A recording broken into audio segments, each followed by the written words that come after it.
Let's talk about the economy. And I want to start by talking about this big standoff between the auto workers and the big three auto manufacturers. Yeah. My question for you, Mr. President, whose side are you on in this? I'm on the side of making our country great. The auto workers are not going to have any jobs when you come right down to it, because if you take a look at what they're doing with electric cars are going to be made in China. The auto workers are not going to have any. I'll tell you what, the auto workers are being sold down the river by their leadership, and their leadership should endorse Trump. The reason is, you got to have choice. Like in school, I want school choice. I also want choice for cars. If somebody wants gasoline, if somebody wants all electric, they can do whatever they want. But they're destroying the consumer, and they're destroying the auto workers. The auto workers will not have any jobs, Kristen, because all of these cars are going to be made in China.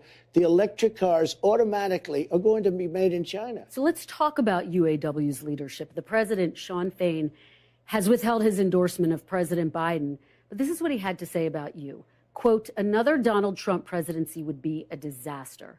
How would you win that endorsement? Well, if that's the case, I probably won't win his. I don't know the gentleman, but I know his name very well.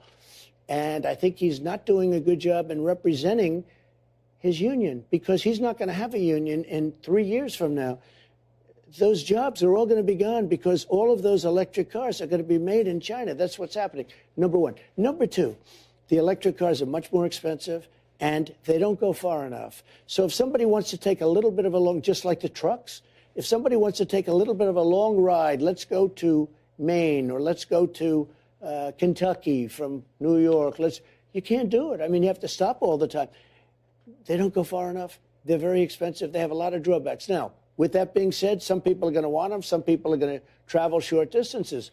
What they're doing with our trucking industry is a disaster, because they want all electric trucks. And a truck with a large tank, large gasoline or diesel capacity, can go up to 2,000 miles. An electric truck goes 300 miles. So what are these guys going to do? They're going to stop every 300 miles and recharge their truck and spend 3 hours? Let's move on and talk about another big picture issue when it comes to the economy. The issue of interest rates, inflation, something that you've talked a lot about. Yeah. The Federal Reserve is obviously independent. But I wonder, Mr. President, if you are re-elected, would you direct your Federal Reserve chair to lower interest rates?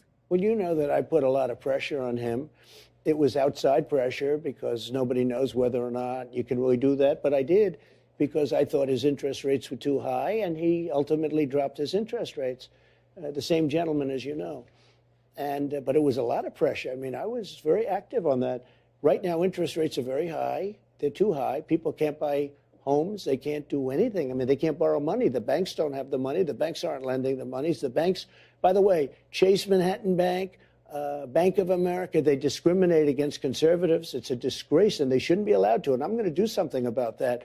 But you take a look at banks throughout the country, and I think because of the regulators, but you take a look at Bank of America and Chase, they discriminate against conservatives and Republicans. What's the evidence for that, Mr. President? Oh, we'll give you plenty of evidence. Okay, all right. Well, let's stay on track with this question, though. So just to be very clear, if you were reelected, would you direct your Fed chair to lower interest rates?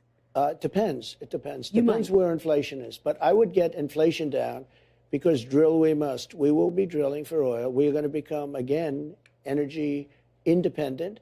We are going to reduce our debt, because we're also going to become energy dominant. You know, we were ready to go dominant within a matter of months.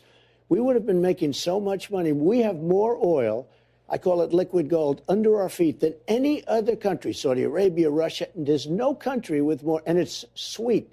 It's the finest. We have the best. You know, we're taking it from Venezuela. You know what it is? Tar. It's the worst. Mr. President, are you going to appoint a new Fed chair if you're reelected? Well, I guess he would have 2 years left or something like that. So we'll see. But, okay. All right. You know the word jawboning? I did a lot of jawboning against him.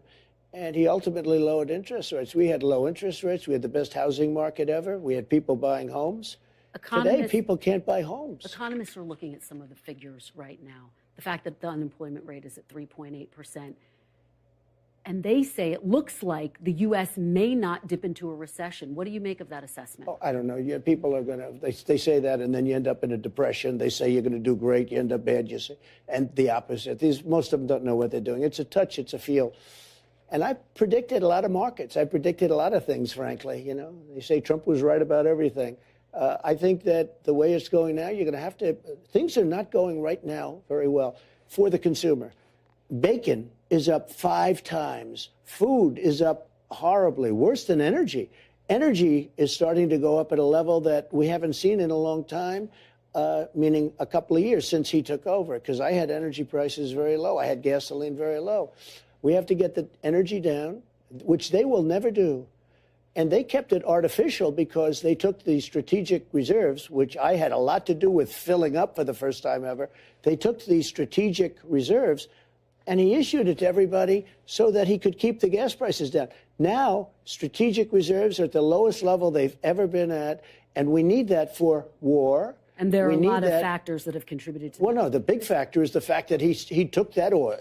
Let's talk about taxes. He took that and he wanted to have low gas prices for an election. And now we have nothing left. Mr. President, there are a lot of factors, including global factors, that went into that. Let's talk about taxes, though. I don't know why people stick up for him so much when he makes bad decisions like you. I don't know why, and I have a lot of respect for you, and you were very fair in the debate.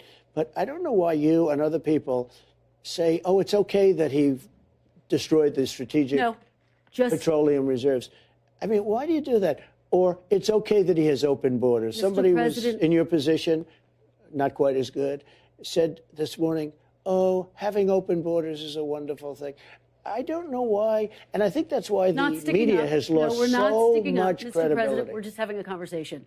Let me talk to you about taxes and your differences with President Biden over taxes. Sure. He wants to raise corporate tax rates to 28%. It's reported you want to lower them to 15%. Is that true? I'd like to lower them a little bit if we could, but what I want to do is we have to get some income coming in. You know, when I lowered taxes, we took in more revenue. To 15%, Mr. You know President? that when it depends on where we are at the time. You know, a lot happens in a year.